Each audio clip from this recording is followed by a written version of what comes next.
Hello, my name is Nikunj Jakhotiya, and this is the overview of my project, which I made for EXL. Here, we were given four files, namely users.csv, products.csv, orders.csv, and order items.csv. For understanding the data, first of all, we download all the dependencies for PySpark. Here, we create a Spark session, and then this is the template for our reading our raw data. Herein, this template will give us the null count, the null percentage, the cardinality, and the uniqueness of the data. First of all is the users data. Using Spark API, we read the raw data. Herein, we can see that there is a cardinality and uniqueness issue. That is, user IDs are duplicate. Now, after reading the data, we can see that there are unnecessary white spaces which will trouble us during the grouping, along with null values in the name and city. Now, we would have to eliminate that. Now, coming to products. Here again, after reading products, we can see that there is a uniqueness issue here as well, along with SKU issues, which contain special characters along with white spaces. Same goes for product name and category, which have white spaces. Now, coming on to the orders data, again using Spark API, we read the data. Herein, we can see again there is a uniqueness issue. And on inspecting, we can see that there are several timestamps, that is, several data types for timestamp. We'll have to change that, along with user ID containing float values and amount containing string values. We'll have to take care of that as well. In order items, after reading, we can see that there is a uniqueness issue, but this time we won't be fixing that, as each order can contain multiple order IDs.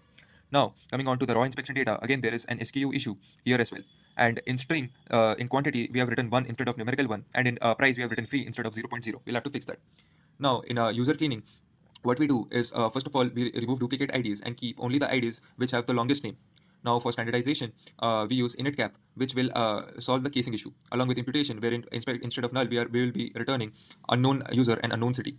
Now, after using trim and with column functions, along with filter, we can see our data set is clean. Now, coming to products cleaning, we'll have to do rechecks for SKU cleaning.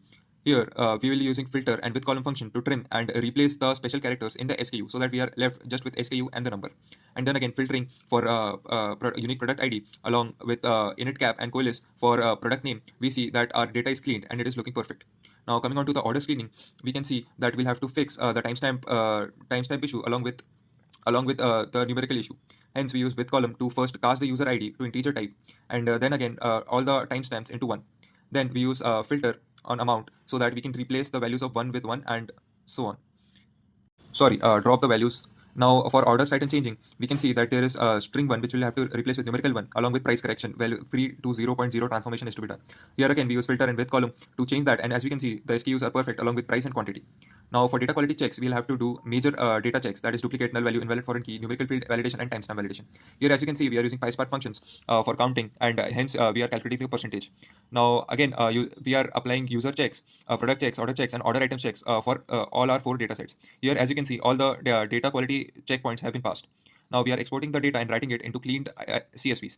Here is our entity relationship diagram. Here, as you can see, there is a fact table called fact orders along with 3-dimension tables. Dim users which place the orders, dim date which declares when the orders were placed on, and dim products which declare what kind of orders, what kind of products does the order contain.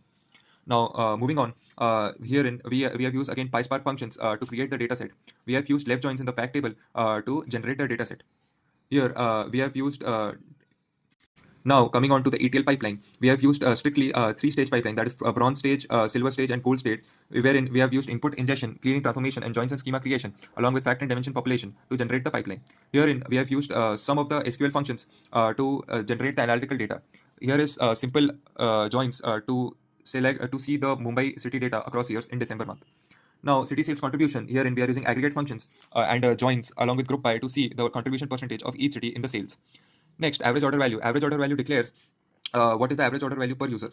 Now, repeat customers. Again, we are using count functions along with joins, along with the limit to see the repeat values. Monthly revenue trend. Here again, we are using join to see the sales by month, which is again subdivided into years. Next, we can see the top 5 selling products, wherein again we are using limit functions along with joins to see the top 5 selling categories with product name. Now, revenue by product category. Here again we are using category group by to see the revenue by product category, which is an interesting metric. Now, orders by day of the week. Here we are using date format functions as day of the week along with joins and group by to see which days were the busiest with total revenue.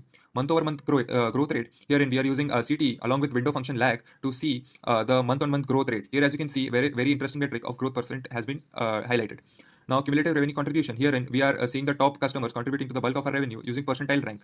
Herein, we are using dist window function to calculate the percentile rank. Now, customer retention. Basically, we are using lag window function along with CT to calculate the difference of days between 2 consecutive orders of a customer. So this was it about my project. Overall, I would like to say very thanks for giving me this opportunity. I had much fun working on this project, and it was very interesting as well. Thank you.